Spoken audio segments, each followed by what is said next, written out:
hapa mtu wa Mungu umeokoka, Yesu ni Bwana, utafuti hela, unaamini hela ni anasa, umefundishwa huwezi kuwatumikia mabwana wawili, Mungu na mali. Umeacha mali, umebaki unamtumikia Mungu kwa kufikiri hiyo tafsiri unayoiapply hapo ni sahihi. Utakuja kuwaachia watu mzigo, wewe utashangaa. Uliaji wa msiba wa kimaskini na watajiri tofauti.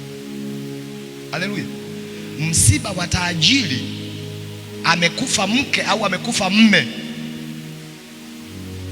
unasikia aliyebaki ana uwezo wa kuhutubia, anasimama hivi, amewekewa na microphone. Good evening ladies and gentlemen,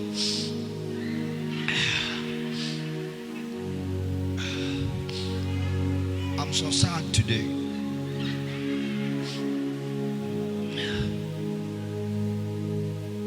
My late daddy. Huo ni msiba wa kitajiri.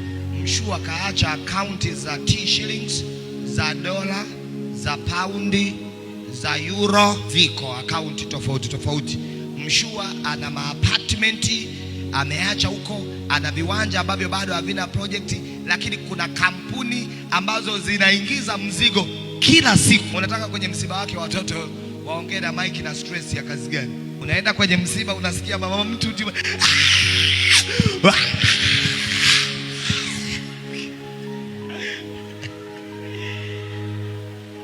haujaona msiba hivi? Yaani wanamshika hivi ni kama amepata mapepo.